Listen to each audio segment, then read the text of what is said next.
Hola, ¿qué tal? Muy buenos días. Ya son las 11 en punto, así que comenzamos. Puedo decir que el proceso de entrega de software pues, presenta muchos desafíos y si bien hace unos cuantos años esta actividad estaba restringida principalmente a grandes organizaciones y a compañías con una importante base tecnológica, hoy es algo que afecta pues, a la totalidad o a prácticamente la totalidad del tejido empresarial, ¿no? Cualquier empresa que desee tener una mínima posibilidad de sobrevivir en el contexto actual debe enfrentarse a proyectos tecnológicos en los que en muchos casos o en muchos de los casos intervienen equipos de desarrollo y de operaciones tecnológicas que son los que crean, entregan y ponen en producción los sistemas que dan soporte al negocio para así ofrecer pues, los servicios de valor para sus usuarios internos y externos. Si ponemos la lupa y empezamos a comparar cómo trabajan unas empresas y otras, observamos pues, que hay ciertas diferencias en cómo enfrentan esta actividad.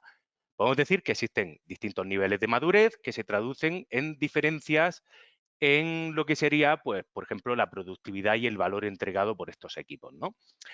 Hoy vamos a tratar este tema desde el punto de vista de DevOps y del modo en el que se aborda la cultura, la automatización y el diseño de las plataformas que están pensadas para generar mayor valor empresarial y también una mayor capacidad de respuesta frente a los requerimientos de negocio. Para ello, hoy contamos pues, con varios compañeros, ¿no? Con Jesús Río Lobos, con Francisco Moreno y con Óscar Martínez, que son tres compañeros de Singular, cada uno con una especialización complementaria, que en conjunto nos dará una visión bastante completa sobre cómo podemos medir nuestro nivel de madurez en este ámbito, qué es lo que ganamos si lo mejoramos y cómo gestionar el cambio para que la transformación y el cambio, valga la redundancia, se haga realidad, ¿vale?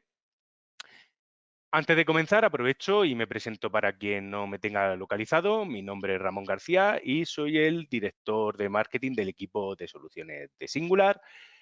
Y bueno, dicho esto, comenzamos con la introducción y he pensado que una buena forma de arrancar con el evento de hoy es haciendo un rápido viaje al pasado, ¿vale? Más concretamente al año 2003. Es un año del que recuerdo especialmente una cosa, que es la entrega de mi primer proyecto de final de carrera, ¿no? A esto lo he llamado mi prehistoria de la programación y si bien ya llevaba pues años programando, este fue el primer proyecto serio de desarrollo por el que podemos decir que se me valoró, ¿no? Se trataba del desarrollo de una aplicación a través de la cual pretendíamos retransmitir vídeo en directo desde una cámara de alta calidad, probando distintos protocolos y formatos. Si bien ahora parece una tarea sencilla, por aquel entonces no lo era tanto. La tecnología para ello era todavía muy incipiente, la velocidad de Internet a la que se tenía acceso distaba mucho de la que tenemos hoy en día y, bueno, todo esto era un lastre, como podéis imaginar, para el vídeo online, ¿no? El mundo del desarrollo del software pues, también distaba mucho de lo que conocemos hoy en día. Así que, pues bueno, a la pregunta de qué es lo que recuerdo de este proyecto 20 años después, uy, madre mía, 20 años. Bueno, da igual, ha pasado mucho el tiempo, ¿no? Bueno, pues recuerdo que lo hice con mi compañero y con mi amigo Paco, que los dos programamos tirando a bien, ¿no? En comparación con el resto, pero teníamos muy poca experiencia y lo hacíamos sin procesos previos bien definidos. No sabíamos lo que era un control de versiones y nos compartíamos el código mediante FTP y correo, ¿vale? Teníamos tan solo unos scripts para compilar en Linux tanto el código que desarrollábamos como un montonazo de librerías en las que nos teníamos que apoyar. Trabajábamos a caballo entre la universidad y nuestras casas, sin portátiles, solo con PCs de sobremesa, lo que se traducía también en entornos muy distintos a los que luego utilizaríamos para las pruebas y para la puesta en producción. Em, Programábamos usando editores de texto como el V y el Emacs, os sonarán mucho, ¿no? Todos los despliegues eran manuales, teníamos que desplazarnos físicamente además a la universidad para hacerlo en un equipo que nos habían prestado para esto. No teníamos métricas de calidad y funcionábamos en línea general en base a método de prueba y error, ensayo y error. Y también teníamos muy poca documentación. Cuando necesitábamos algo, buscábamos en Altavista, porque Google estaba en sus inicios y lo usábamos más bien poco. Y Stack Overflow, por ejemplo, ni siquiera existía. Recuerdo que muchas veces lo que hacíamos era buscar los comentarios del código en las librerías de terceros que teníamos que utilizar. Y si el autor había dejado su correo electrónico y teníamos esa duda, le escribíamos e intentábamos que nos contestara para aprender lo que nos hacía falta para avanzar, ¿no? En resumen, yo lo que recuerdo es dolor, mucho dolor y problemas de todo tipo para llevar a buen puesto este proyecto, ¿vale? De vuelta ahora al presente y mirando otra vez al pasado, vemos que hay un gran contraste de esta historia que os acabo de contestar frente a lo que podríamos decir que el estado del arte de la tecnología del desarrollo en 2023.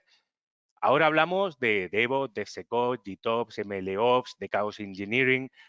Esto también nos lleva a hablar de despliegue y prueba automatizadas, de integración continua, de entrega continua, computación serverless, hablamos de plataformas y aplicaciones low code, hablamos de arquitecturas mucho más modernas como por ejemplo los microservicios y los Kubernetes que nos plantean esquemas más modernos pero que también traen nuevos retos en el mundo de la calidad de la seguridad.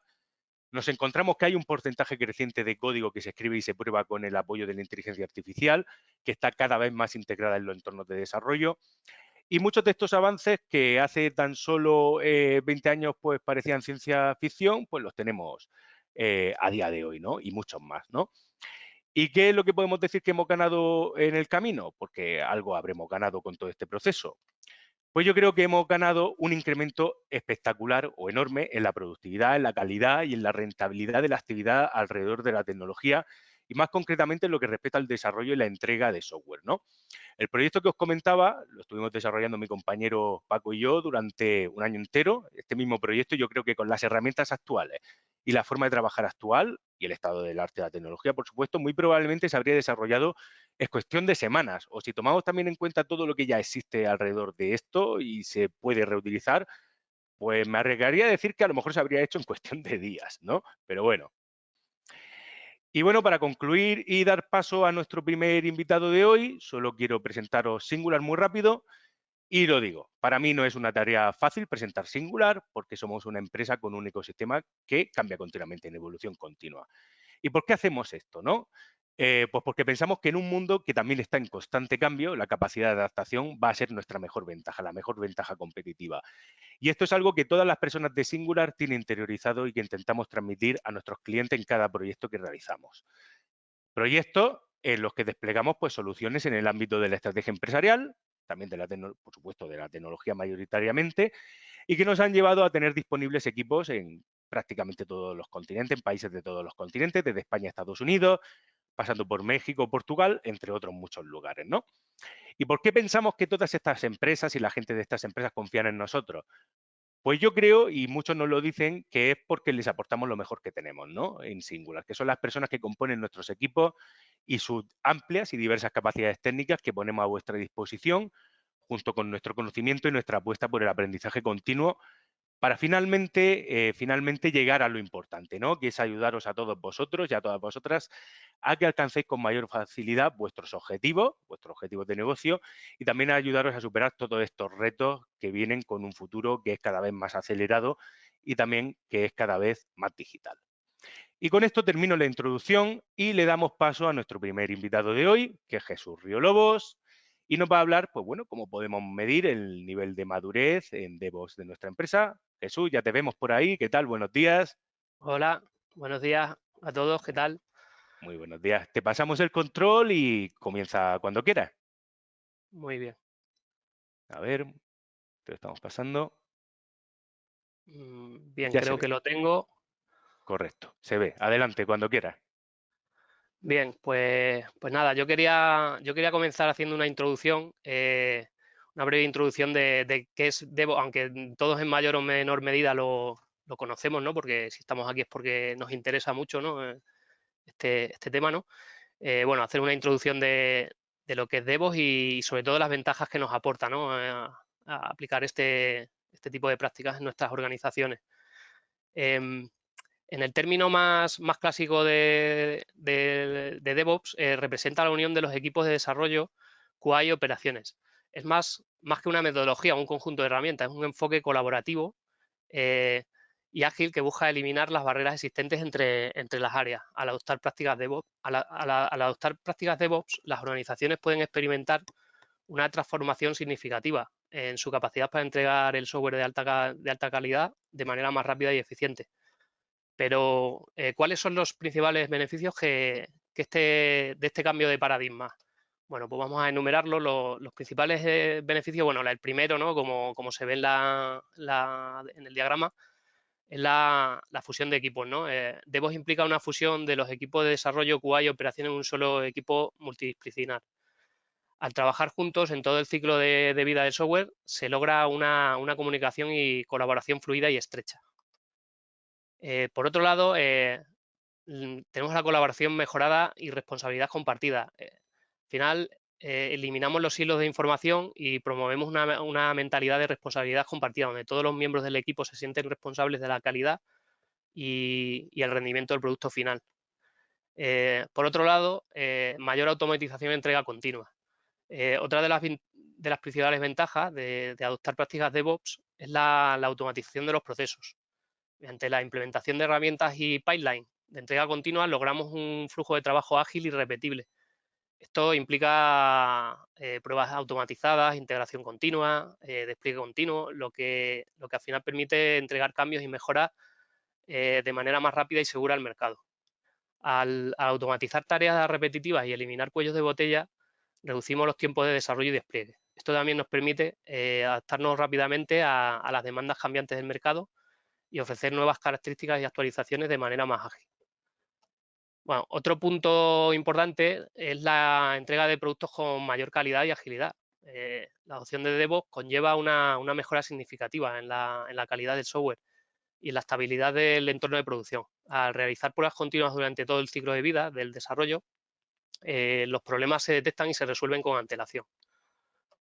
Bien. Entornos operativos más estables. En este punto también, pues además la automatización del despliegue y la infraestructura como código garantizan que los entornos sean consistentes y reproducibles, reduciendo así los errores y los tiempos de inactividad. También reducimos los costes y la utilización de recursos. DevOps fomenta la colaboración y la comunicación eficiente entre equipos, como comentábamos anteriormente, lo cual acelera el tiempo de comercialización, reduce las ineficiencias y optimiza el uso de los recursos. Por último, en el ámbito de la seguridad también obtenemos ventajas gracias a la integración de herramientas y automatismos en el pipeline relacionados con la seguridad. Construimos un entorno mucho más seguro y menos vulnerable. En definitiva, la clave para adoptar DevOps es fusionar los equipos de desarrollo QA y operaciones para lograr una mayor eficiencia, calidad y estabilidad en el desarrollo del software. Al adoptar estas prácticas nos beneficiamos de una mayor colaboración, automatización y entrega continua, lo que nos permite ofrecer productos y servicios de manera más ágil y confiable. Al abrazar esta filosofía obtenemos una ventaja competitiva en un mundo de transformación digital impulsado por la tecnología. Bueno, hasta aquí hemos comentado las ventajas de adoptar Jesús, una método. ¿Sí? se te ha quedado en el punto anterior, que creo que hay una pequeña desincronización. A ver, dale un clic, Ah, sí, ya se perdón. te ha quedado ahí, ya está, perdona, es que hay veces que se queda enganchada la pantalla. Sigue, Cierto, sin problema. gracias. Nada, bueno, hasta aquí hemos comentado las ventajas de adoptar una metodología DevOps, pero bueno, todos sabemos que es un proceso complejo, que no está exento de dificultades y problemas, ¿no? Bueno, ¿cuántas veces hemos tratado de estrechar la colaboración entre el equipo de operaciones y desarrollo y, bueno, sin demasiado éxito, ¿no? Surgen conflictos, eh, liderazgos compartidos, etcétera, bueno, o en otros casos hemos comenzado a implantar herramientas u otro tipo de acciones que finalmente se han desechado o han quedado en el olvido por no tener clara una hoja de ruta global, ¿no? Una estrategia, o no realizar incluso un seguimiento adecuado del proceso. La gestión del cambio, la falta de un enfoque del proceso iterativo, la falta de colaboración, pero sobre todo, y quería insistir en este punto, la falta de una estrategia clara suelen ser problemas que dificultan y traban la adopción de DevOps en nuestra organización. Todos estos problemas nos los va a comentar más adelante en detalle nuestro experto en procesos, Oscar Martínez, pero yo ahora me quiero centrar principalmente en el aspecto principal para tratar de asegurar el éxito en una implantación de DevOps, que no es más que establecer una estrategia con objetivos claros y definidos. Pero llegado a este punto, me haría la siguiente pregunta. ¿Cuáles son las claves para establecer una hoja de ruta adecuada? ¿Cómo podemos resolver este problema? Lo primero, antes de plantearnos cambios, es analizar de dónde partimos. Es decir, conocer el nivel de madurez DevOps de nuestra organización. Porque, bueno, las circunstancias de cada organización son muy diferentes. Hay compañías que quizás tienen un alto grado de automatización o herramientas muy especializadas, pero les falta cultura de colaboración entre departamentos o viceversa, o bueno, una entremezcla de diversos factores, ¿no? Bueno, conociendo el nivel de madurez del que partimos, podremos establecer objetivos claros que queremos alcanzar con DevOps en las áreas en las que tenemos déficit y potenciar o apoyarnos en las capacidades existentes donde somos fuertes, ¿no? Nos permite focalizar mucho mejor los esfuerzos y que la implantación no se convierta en un camino largo y tortuoso, como decía Ramón, doloroso, digamos. Bien, pues comentado todo esto, pasamos un poco bueno, cuál sería la forma de medir nuestro nivel de madurez de nuestra organización y ubicarlo en una escala por áreas o competencias de la forma más sencilla posible. Bueno, pues la clave o lo más sencillo es establecer una escala de niveles de 5 etapas que van desde el nivel más básico, ¿no?, al experto. Después nos haríamos una serie de preguntas clave sobre nuestras metodologías de trabajo, habilidades, etcétera, ¿no?, para establecer el nivel que alcanzamos en cada una de estas áreas. Bueno, en este flujo, siempre que alcancemos un nivel superior, se da por supuesto, por sentado que ya dominamos los niveles anteriores, ¿no? Finalmente, pues lo que tendremos será una medida aproximada del nivel de madurez por áreas y una medida global, ¿no?, del nivel de Vox que tenemos en nuestra compañía, en nuestra organización. Como veis aquí, las habilidades o capacidades necesarias en cada área van, por ejemplo, bueno, en el caso de la cultura y organización, podríamos partir desde que apenas tenemos procesos definidos y los equipos trabajan de forma independiente hasta el nivel más experto, ¿no?, donde los equipos son multifuncionales, colaboran, se responsabilizan y hacen mejora continua.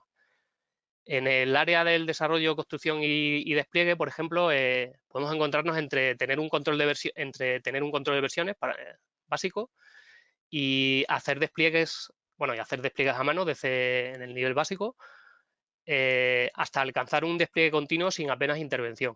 Bueno, en el área de automatización y entrega, podríamos partir de que apenas tenemos scripts de construcción ni de migración de datos, hasta ser capaces de realizar despliegues sin rollback, ¿no?, migraciones de datos versionadas, automatizadas y tiempos de inactividad inexistentes. Es decir, que al final el cliente o los usuarios del sistema no tienen cortes o no experimentan ningún tipo de interrupción en el servicio.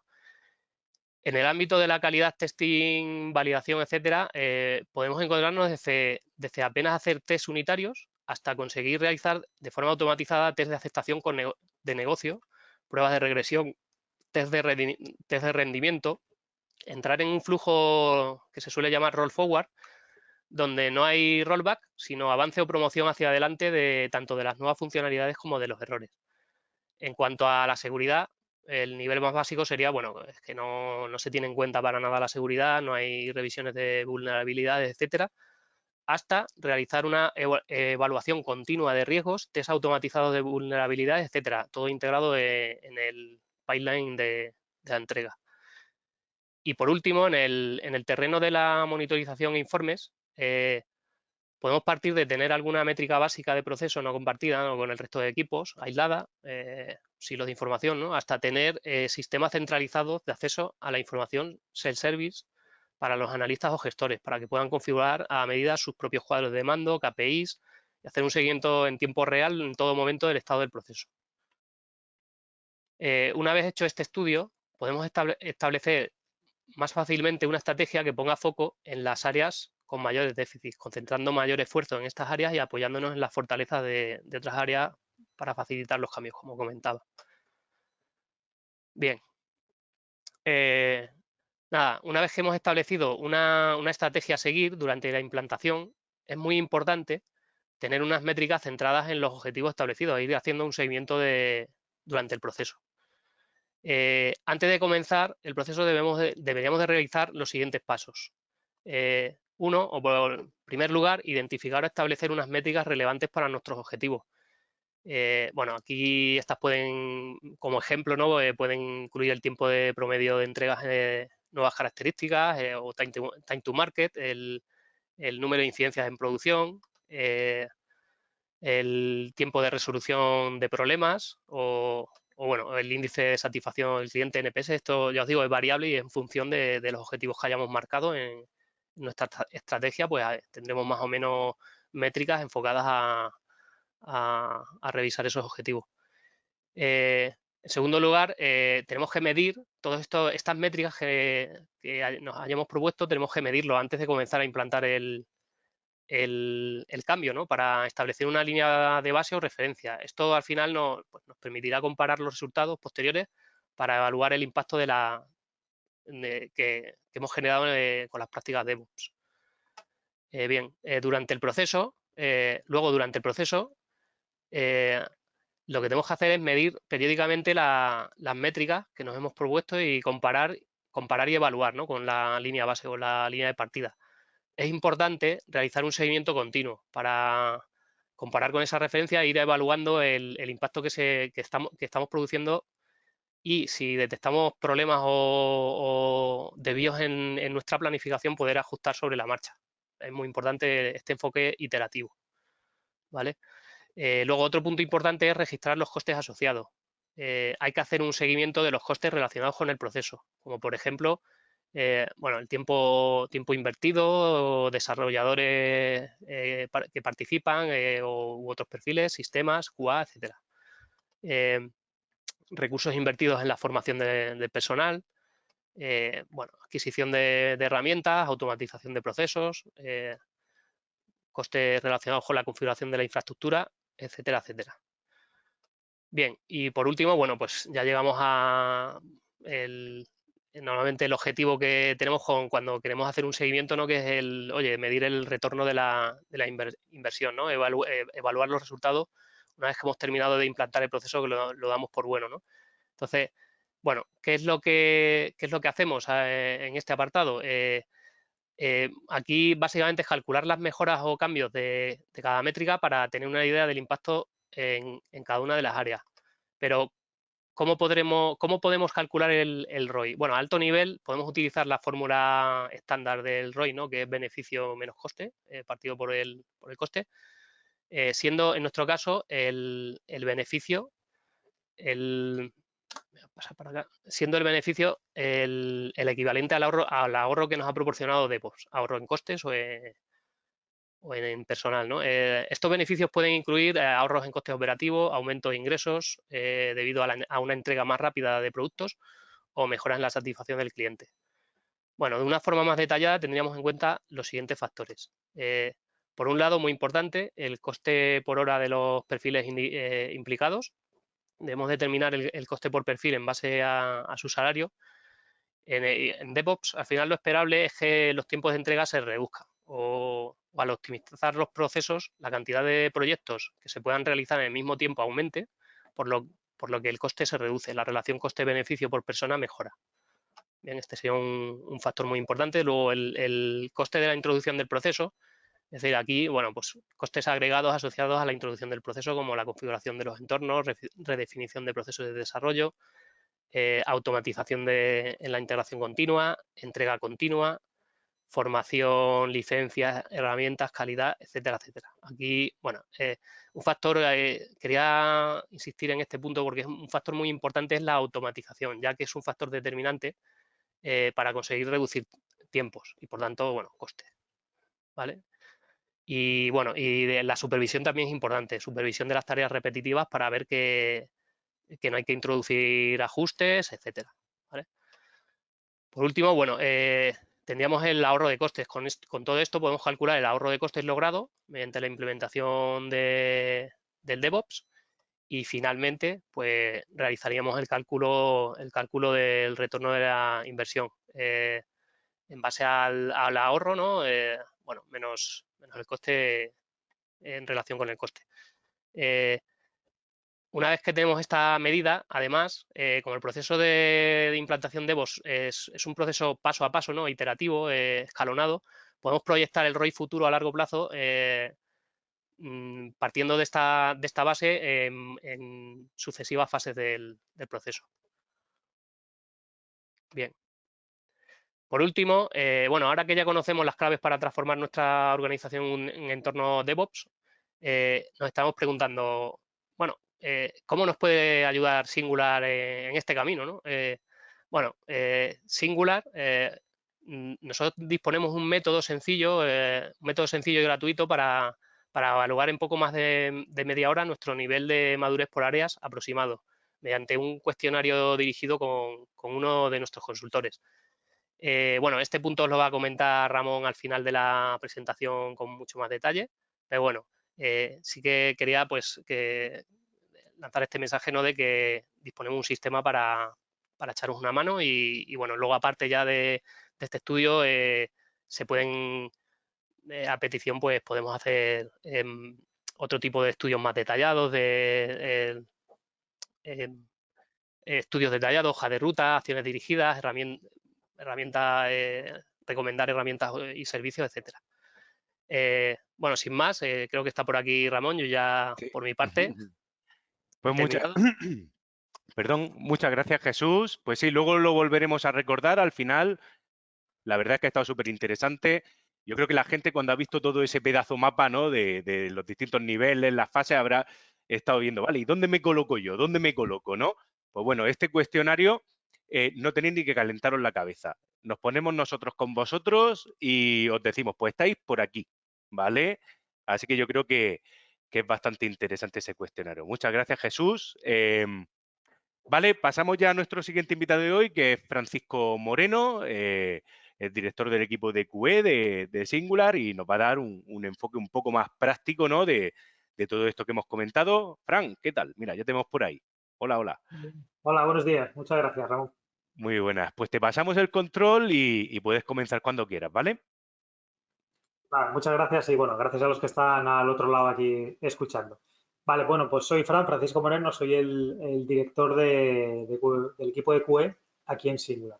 Ya llevo aquí 7 años trabajando y demás y bueno, pues he visto o he participado en diferentes proyectos y situaciones, que es la que os quería compartir un poco hoy. Como ha dicho antes Jesús, el enfoque de DevOps, pues bueno, trata de unir la parte precisamente de operaciones, desarrollo y calidad. Entonces, bueno, yo voy a contar unos ejemplos donde esto se ve especialmente bien, cómo esas partes se han unido para favorecer el delivery, sobre todo, ¿vale?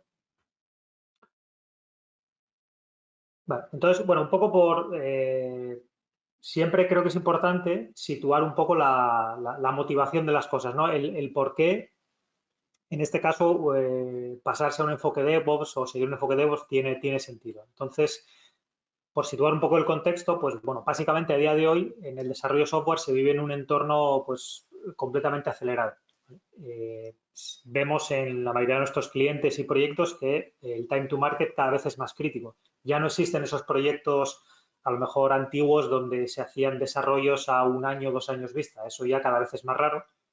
Todo el mundo quiere tener aplicaciones o sistemas funcionando lo antes posible, principalmente para poder validar hipótesis de negocio, ¿vale? Funcionalidades que se quieren sacar para ver si eso funciona, no funciona, aumenta las ventas o no, ¿vale? Y además, por la gran competencia que hay a todos los niveles, en productos, aplicaciones, sistemas, etcétera, pues tenemos que favorecer la diferenciación. Y un factor clave puede ser el hecho de tener errores, ¿vale? Cuando sacamos aplicaciones a producción con errores o con una mala usabilidad, etcétera, eso puede hacer que nuestros potenciales clientes descarten directamente nuestros sistemas, nuestras aplicaciones, servicios y se vayan a la competencia, ¿vale? Entonces, en este entorno es donde nos movemos. Básicamente, toda empresa que se dedica al desarrollo software de aplicaciones. Simplemente por poner un ejemplo de todo este entorno acelerado y de validación de hipótesis, aquí, bueno, simplemente como curiosidad, estos son ejemplos de Amazon y Microsoft, donde pues están continuamente sacando nuevas funcionalidades, donde realmente luego el uso que se hace real de ellas por los clientes, pues anda es menos del 50%. ¿Qué quiero decir con esto? Que si esto le pasa a Microsoft y a Amazon, pues es muy probable que a nosotros también nos pase, ¿vale? Que queramos sacar cosas muy rápido y de una manera fiable, obviamente, pero que luego a lo mejor pues, no se usan, ¿vale? Entonces, en este escenario, por desgracia, vamos a decir, es donde nos movemos, ¿no? Donde todo muy acelerado, como he dicho antes. Entonces, al final, ¿de qué se trata, no? Se trata de que centremos nuestros esfuerzos en cosas que generen impacto, ¿vale? No es tanto en producir cosas, en sacar cosas a producción, sino en centrar las que realmente están teniendo un impacto en nuestro negocio, ¿vale? Es, bueno, la típica frase en inglés de output versus outcome. No sé exactamente cómo traducir estas palabras al castellano, pero bueno, creo que se entienden, ¿no? O sea, cosas que realmente, qué efecto produce lo que hacemos más que lo que estamos produciendo de verdad, ¿vale? Entonces, esto también se traduce a cómo hacemos el delivery, ¿vale? Centrarnos en cosas, en el impacto que tienen lo que estamos haciendo, ¿vale? Entonces, ¿cuál es el impacto negativo que tiene un mal delivery en nuestro negocio? Bueno, pues si lo enfocamos desde dos puntos de vista o desde dos prismas, vamos a decir, pues hay unos aspectos visibles muy claros que son, pues bueno, tener bugs en producción, la mala reputación que genera que nuestras aplicaciones no estén bien hechas, la pérdida económica que supone perder ventas, valga la redundancia, o saturar nuestro centro de soporte por incidencias, etcétera, o cuando no hacemos bien las cosas, pues los tiempos de desarrollo se alargan, es decir, tardamos más en sacar nuevas funcionalidades, ¿vale? Y eso, pues como decía antes, en un entorno altamente competitivo puede marcar la diferencia si llegamos tarde o llegamos los últimos a algo, ¿no? Esos son los aspectos más, vamos a decir, más tangibles, pero luego hay también aspectos ocultos, que básicamente es el coste que tiene desarrollar software. Y tenemos que asumir que hay un coste basal, hay un coste que no vamos a poder. Quiero decir, siempre va a estar ahí. Ese coste siempre va a estar ahí. Se trata de que ese coste basal sea el mínimo posible, ¿vale? Desarrollar software tiene un coste, bueno, pues desde el sueldo de la gente, el principal, hasta pago de licencias, etcétera, bueno, muchas cosas, ¿vale? Hay costes de operación, el hecho de tener que desplegar cosas, tener un equipo de mantenimiento que se encargue de que eso siempre esté funcionando, etcétera, costes de infraestructura, etcétera, ¿vale? Y de mantenimiento. Esos son los costes, vamos a decir, de infraestructura, y luego también hay un coste, vamos a decir, cultural, porque en una empresa, sea la que sea consultora, sea de producto, etcétera, cuando no hacemos bien las cosas, pues eso va a tener un impacto negativo en nuestro equipo, seguramente, y en nuestra gente. Y tendremos, lo más probable, pues rotación interna, y eso también supone un coste. Cuando la gente se te va y tienes que contratar gente nueva, pues eso es un coste también, ¿no? Eso son, al final, todo esto son ineficiencias que tiene nuestro proceso de delivery, ¿vale? Y bueno, como dato curioso también, esto es un estudio que se hizo en Reino Unido, al final todas estas ineficiencias, ¿en qué se traducen? Bueno, pues se traducen en tiempo, ¿vale? En tiempo de gente que o bien tiene que pasar parte de su jornada corrigiendo errores, resolviendo despliegues que no se han hecho bien, resolviendo deuda técnica porque el código puede no estar bien programado, etcétera. Entonces, todo eso al final es tiempo de gente y tiempo que no se está empleando en producir valor, es decir, en añadir nuevas funcionalidades a nuestros productos, ¿vale? Por eso es una ineficiencia y eso, pues, tiene un coste, como veis ahí, pues nada despreciable cuando se lleva esto a grandes números, ¿vale? Entonces, aquí es donde entra un poco, una vez visto esto, ¿no? La situación y tal, el enfoque de DevOps al final tiene que dar respuesta a estas ineficiencias y siempre tiene que estar alineado con nuestro negocio.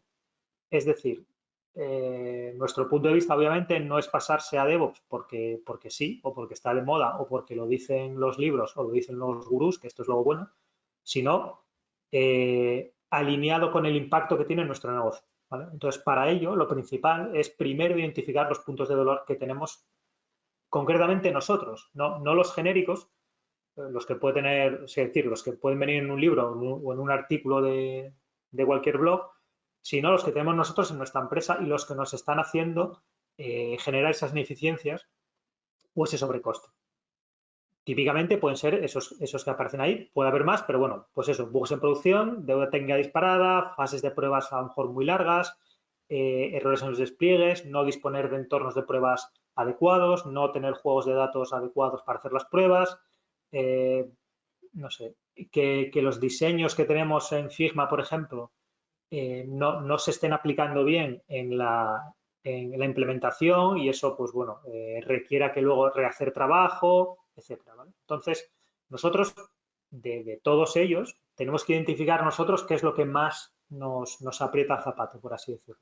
Y a eso intentar ponerle solución. Es decir, cuando vamos a un enfoque de DevOps, también hay que priorizar qué queremos solucionar lo primero, ¿vale? ¿Esto qué conlleva? Bueno, una vez que tengamos identificado eso, pues va a llevar a que tengamos una estrategia y un plan de acción para ir metiéndonos en estos ciclos y de manera iterativa es lo más razonable. Y como decía antes Jesús, todo esto, a ser posible, tiene que ser medible. No vale con quedarnos solo con nuestra percepción, sino tiene que haber unos datos que realmente con los que podamos medir el avance. Si nos estamos acercando hacia el objetivo que teníamos en mente, si estamos reduciendo las ineficiencias, etcétera. Esto tiene que ser medible de alguna manera, no dejarnos llevar por las sensaciones. Entonces, bueno, básicamente los pasos a seguir, pues bueno, está el famoso círculo dorado que para este caso es que viene muy bien, porque nuestro plan de acción tiene que partir siempre de los objetivos que queremos cumplir, ¿vale? O a los que queremos llegar. Esto tiene que ser lo que guíe un poco nuestro camino. Luego, después de tener esto, pasarnos lo que es al nivel estratégico, es decir, vale, tengo claro lo que quiero conseguir, ahora cómo lo voy a conseguir. Pues puede ser, pues llevado al mundo DevOps, puede ser en pues tener herramientas de integración continua, tener test unitarios, tener test end-to-end que no los tengo, meter pruebas de seguridad, no lo sé. Pero eso es el nivel estratégico, cómo voy a resolver estos problemas que tengo. Y luego está el cómo lo voy a hacer, o sea, perdón, bueno, el what es qué voy a hacer, el nivel táctico. Es decir, ya con qué herramientas concretas, con qué técnicas, qué tiempo le voy a dedicar, ya esto es más el decir, vale, esto cómo lo voy a llevar a la práctica. Entonces, antes de meterse en todo esto, es muy importante que esto esté medianamente definido y que además sea conocido por todo el mundo, por toda la empresa y por la gente que va a participar, ¿vale?, en el proceso. Una vez dicho esto, algunos ejemplos en los que desde Singular hemos participado.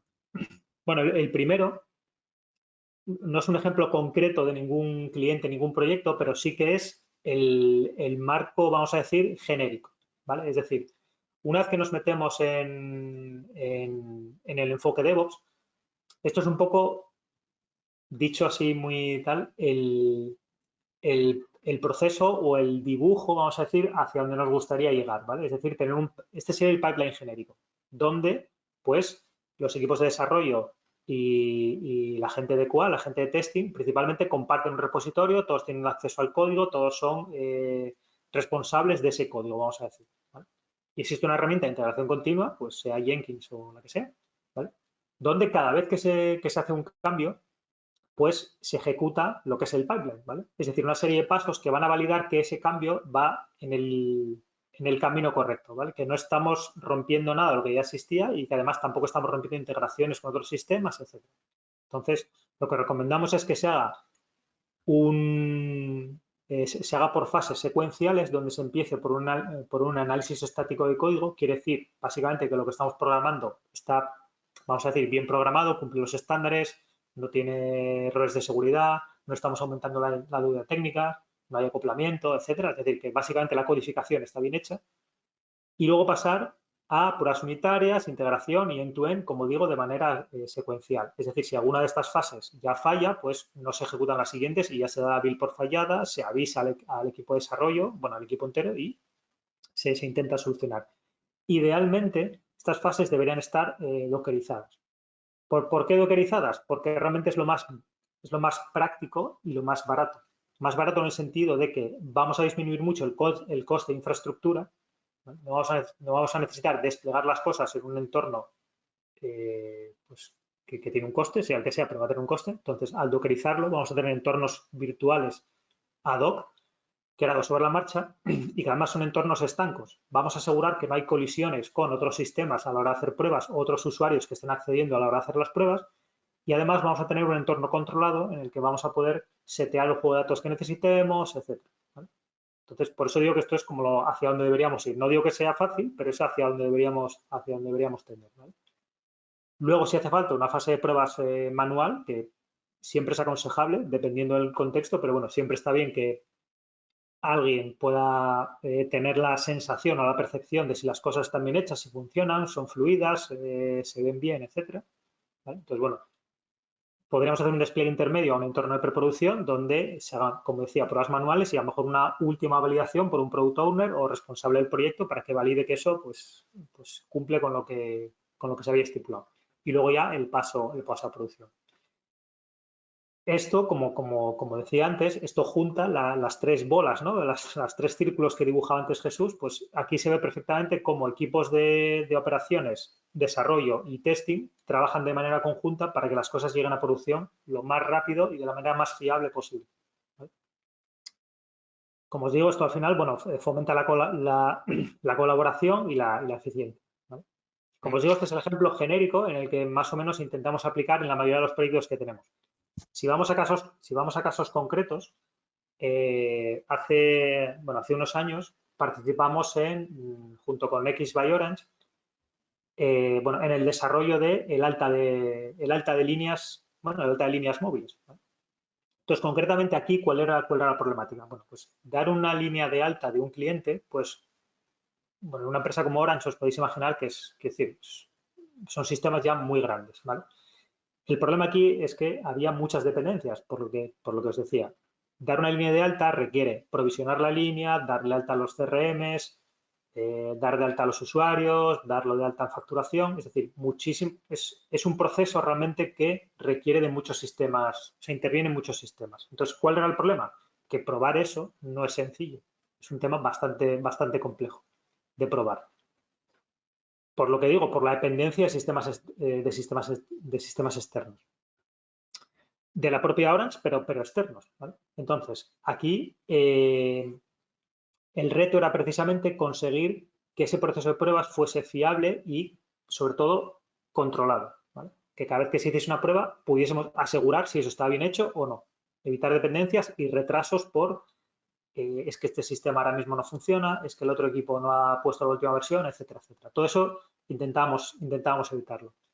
Entonces, al final, se hizo una cosa parecida a lo que habéis visto, a lo que se ha visto antes en el diagrama anterior. Al final, bueno, con técnicas de contract testing, que al final lo que hacen es validar las conexiones entre sistemas, vamos a decir, que se cumplen los contratos, es decir, que las piezas encajan, vamos a decir, pues mediante eso, mediante entornos dockerizados, mediante grabación real de tráfico, lo que se hacía era intentar reproducir todas las comunicaciones en un entorno controlado, todas las comunicaciones que ocurrían cuando un usuario intentamos dar de alta una línea. Entonces, cada vez que se hacía un cambio en el desarrollo, todo esto se ponía en marcha para verificar que pues lo que se está haciendo pues tenía buena pinta, ¿vale? ¿Esto al final qué supuso? Pues bueno, una reducción de los tiempos de prueba enorme, porque no había que esperar a que nada estuviese desplegado, reducción en los costes, porque no hacía falta tanta infraestructura de pruebas para validar que un desarrollo estaba bien hecho, y también reducir las dependencias entre equipos, porque ya no había que esperar a que los otros equipos terminasen, etcétera, etcétera. Ya cada equipo era más independiente para validar sus desarrollos, ¿no? Bueno, fue un ejemplo, la verdad, que bastante revelador de, como digo, cómo esas tres patas encajan todas juntas, ¿vale? Vale, pues bueno, esto es otro ejemplo donde, en una empresa americana de gestión de hipotecas, donde su equipo de ingeniería son 40 equipos que desarrollan 200 aplicaciones, 200, vamos a decir, microservicios por simplificar, 200 microservicios. Entonces, ¿qué pasa? Probar esto, obviamente, también es muy complejo porque hay muchas dependencias. Entonces, aquí lo que se necesitaba era que en cada desarrollo verificar que no se estaba impactando o sea, no se estaba rompiendo nada de otros sistemas. Entonces, aquí volvimos a aplicar el tema de contract testing. ¿Y qué se consiguió con esto? Bueno, pues se consiguió favorecer la comunicación entre equipos, como antes, la independencia entre equipos, porque al final el contract testing moquea o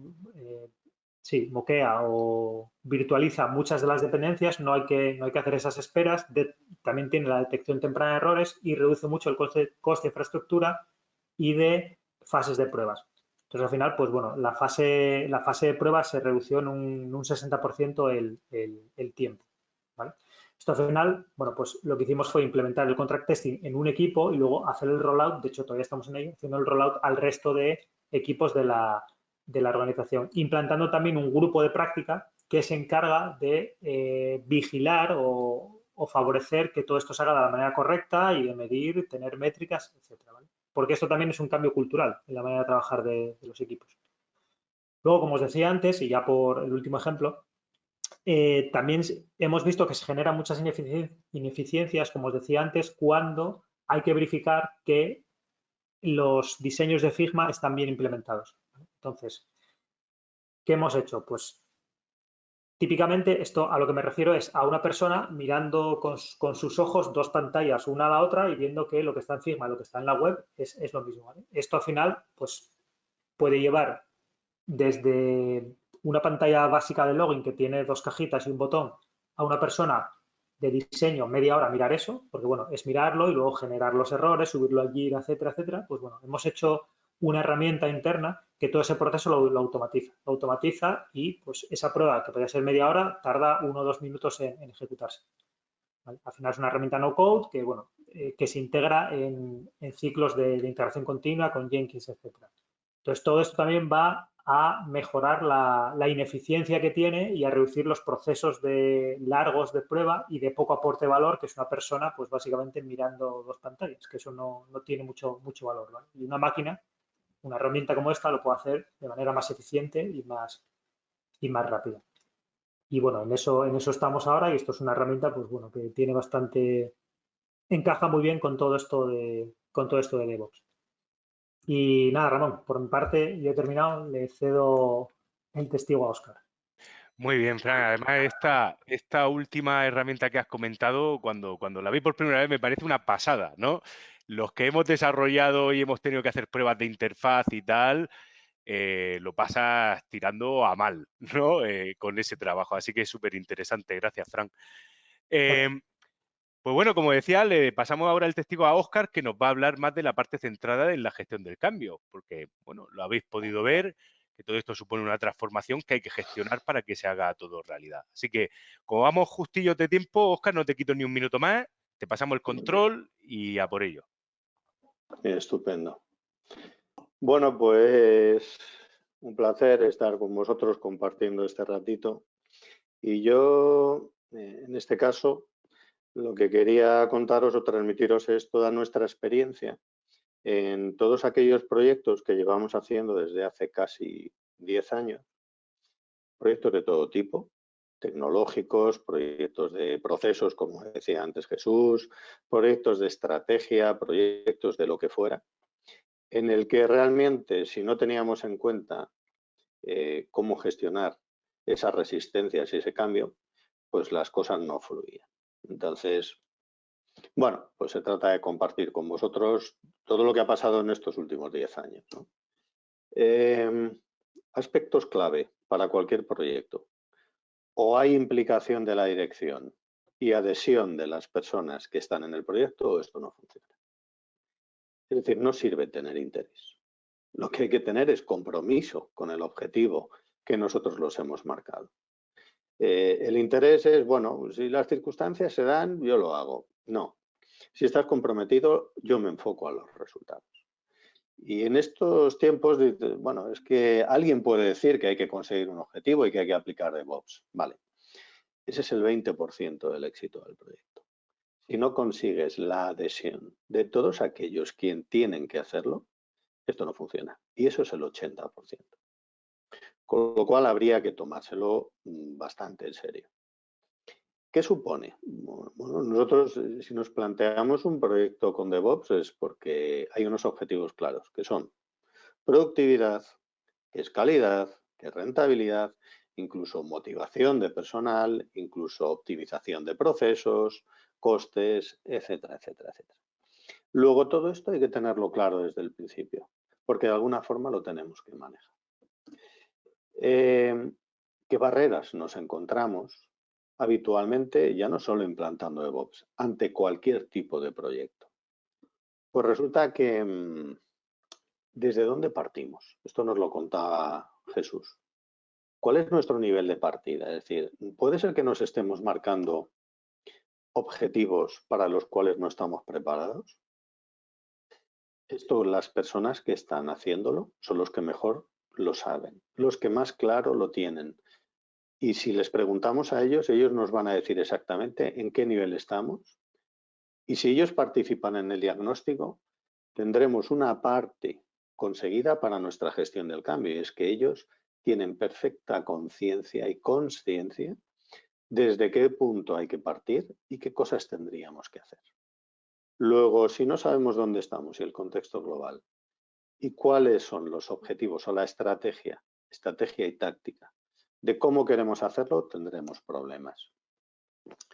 Nos encontramos que hay áreas con una cultura vertical, es decir, los típicos reinos de taifas.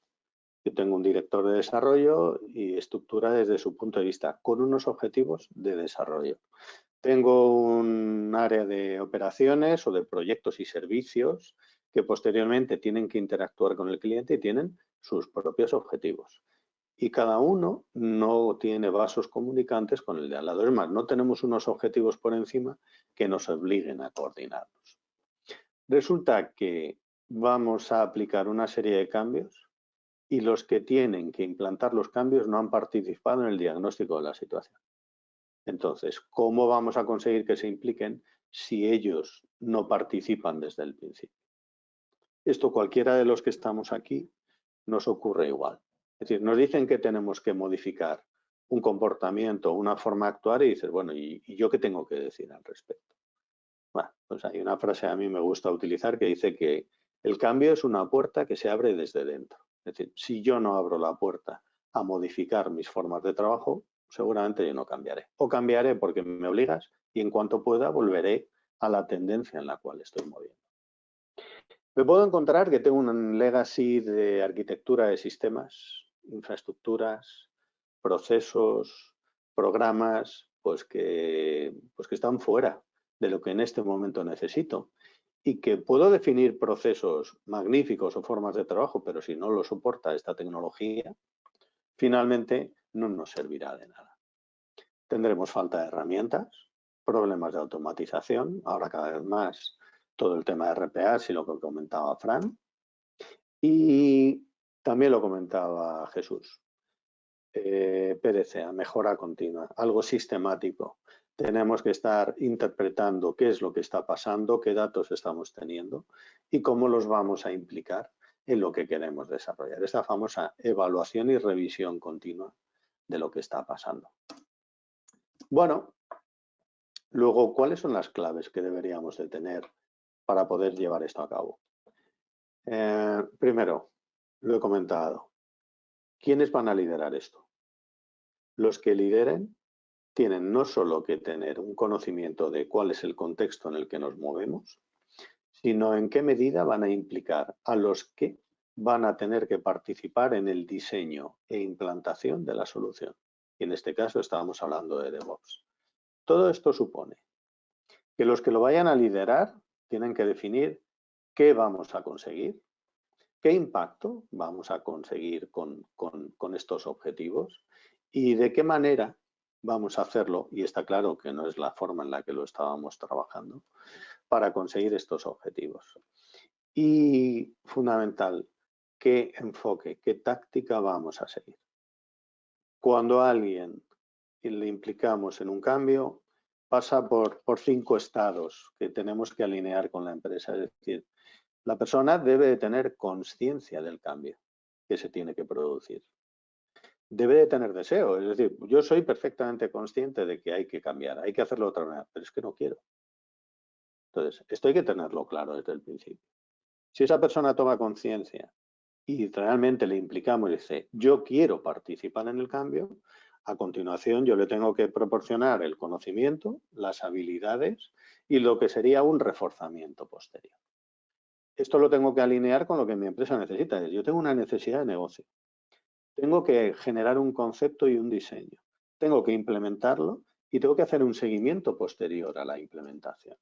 Luego yo tengo que manejar el qué voy a planificar y qué voy a hacer con mi equipo para que ellos desarrollen este cambio y apliquen en función del nivel de DevOps en el que estoy cada uno de los pasos para incrementar esa mejora, esa productividad.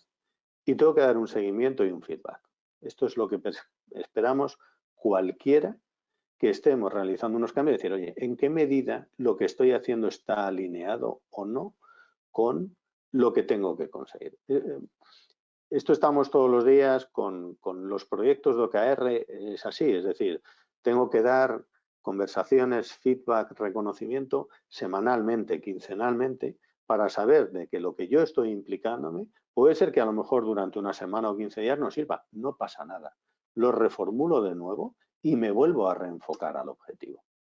Y por último, y también lo decían tanto Jesús como Fran, métricas claras, datos versus opiniones, datos versus sensaciones y tener muy claro qué es lo que estoy consiguiendo respecto al objetivo. Las áreas de mejora, está claro, las tengo que ir moviendo. Yo para terminar quisiera explicaros lo que diseñamos hace casi 10 años y que aplicamos en todos los proyectos.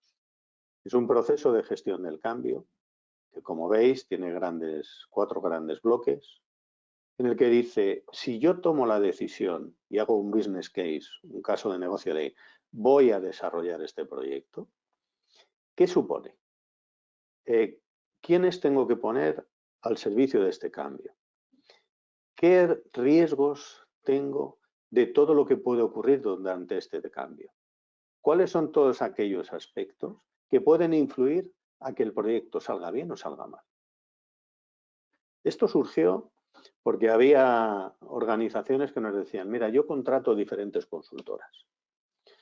Las hay que contrataban a las Big Four, las hay que contrataban consultoras o partners tecnológicos más pequeños, pero decían es que cada uno que viene aquí me monta el proyecto según su metodología. Y el proyecto técnicamente puede estar perfecto, pero al final no se produce un cambio. No cambian las formas de trabajo, la cultura sigue siendo la misma y el nivel de explotación o de rendimiento que le saco a esta inversión es menor de lo que yo quisiera. Vale, pues si hago este trabajo inicial del cambio en la fase de aprobación y la organización dice se aprueba este proyecto, resulta que luego lo saco a una fase de licitaciones y yo tengo que buscar un partner que me haga esto. Y me lo tiene que hacer en las condiciones que necesita culturalmente mi empresa, no en función de las condiciones que técnicamente ellos me proponen.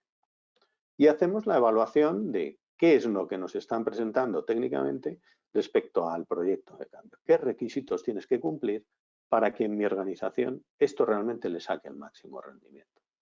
La siguiente fase está claro. Ejecución.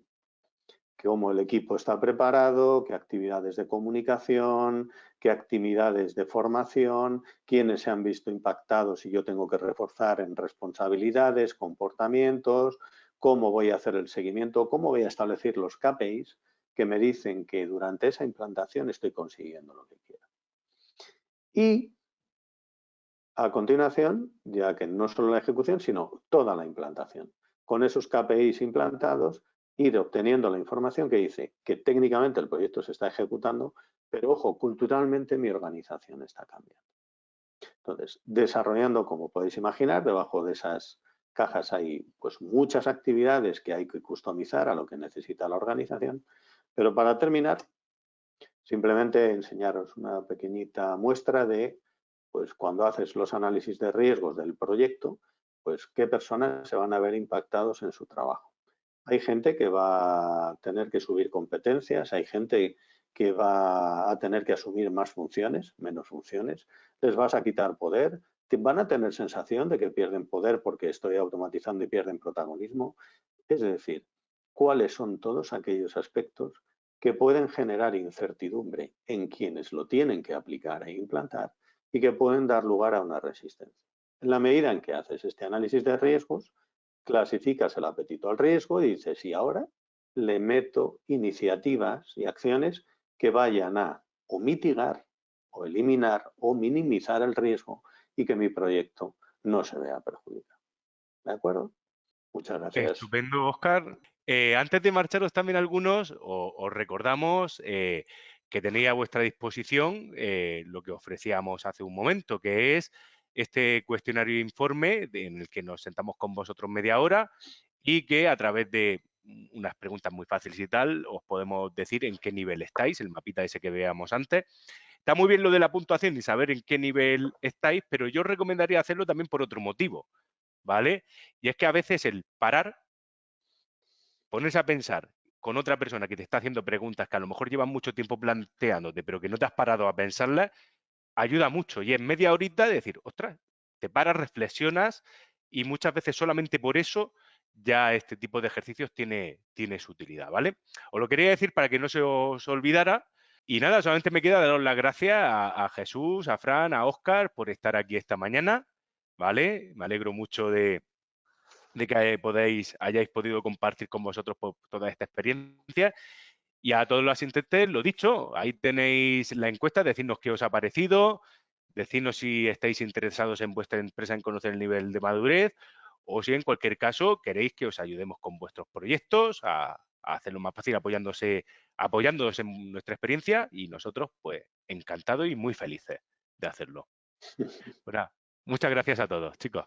Venga, Muchas un gracias. abrazo a todos. Luego. Hasta luego.